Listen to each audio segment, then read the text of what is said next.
Good morning, everybody. My name is Garett O Foggin.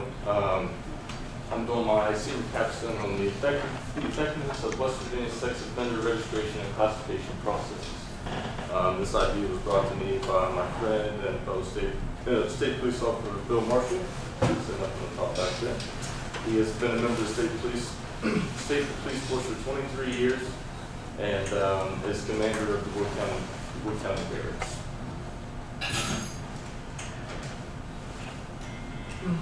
He states that the biggest problem he deals with at West Virginia State Police is sex offenders. The main problems he faces with the sex offenders are the classification and registration processes, which are very time consuming. I'm proposing that our state move to a 3-tier classification process. This would help save our officers time and help controlling the number of sex offenders in our state. This is the current state of West Virginia process when you register as a sex offender. They get their full name, including nicknames, aliases, address where they attend to live, their social security number, full face picture at the time they come in to register, and a description of the crimes or crimes they have committed. Fingerprints are also taken. Any information regarding motor vehicles, trailers, motor homes owned, regularly operated by the restrainers to include work trucks, things like that. Also, they get the license plate, make, model of the vehicle, and color. Any information relating to internet accounts such as Facebook names, passwords, Instagram, Twitter, all the fun social medias that are out there. All right. Any cell phones, work phones, pagers, all that good stuff are taken down. Their gender, his or her age at the time of the offense, and the relationship between the victim and the registered. All right. We currently have 3 types of classifications for sex offenders, but they're not labeled out into the tier system like I'm going to. You have nonviolent sex offenders, which are very rare. Then you have your sexual violent predators, which are the worst of the worst, and just your regular sex offenders, which most people fall into the classification of. Nonviolent sex offenders are required to register annually for 10 years. This is only true if the act is against another adult and nonviolent, obviously. Example would be public nudity. Also, some sex offenders who complete parole or probation successfully are required to register for 10 years, depending on how the courts rule the decision. Right. Sex offenders are required to register annually for the rest of their lives. All right, so once a year, normally on their birthday, they come in and register, get a new picture, and all that. So, and I think that's pretty interesting, seeing how their appearance changes over the years, through facial hair and the hair itself. Sexually violent predators are required to register every 6 months for the rest of their life. These are the worst of the worst, and currently we only have 2 in Wood County. An example of a child molestation is falling under sexually violent predators.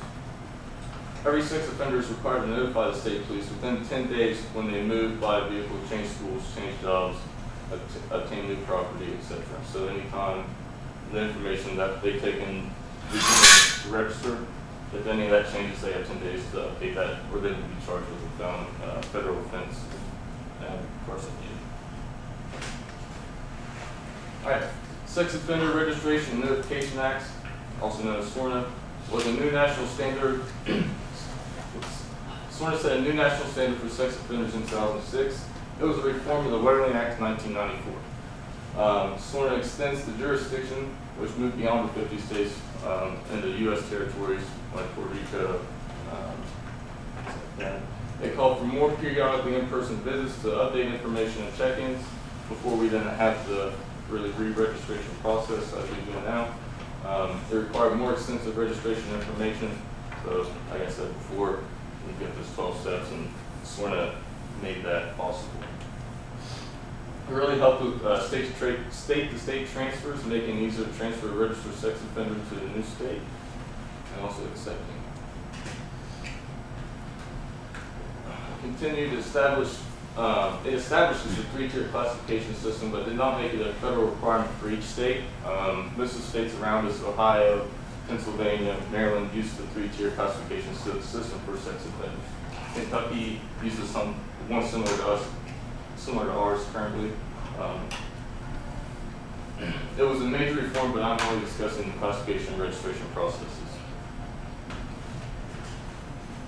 The purpose of this evaluation was to figure out a way to save my client time with sex offenders and better prioritize sex offenders. There are simply not enough state police officers in one county to deal with sex offenders and the surrounding issues affecting our area. Hiring more officers would be the most effective way to fix this problem, but our state, like every other state, is on a strict budget. Hypothesis. By implementing the 3-tier classification system, it will help contain the number of sex offenders down the road. This will also help state troopers with organization and recognition of severe offenders. Tier 1. Obviously, a sex offender that's either Tier 2 or Tier 3 sex offender. The 15-year registration period, only 10 years, they only register for 10 years if they was being registered. Not to be convicted of any subsequent offenses for which imprisonment for more than 1 year may be imposed. Not to be convicted of any subsequent sex offense. Successfully complete any period of supervised release, probation, or parole.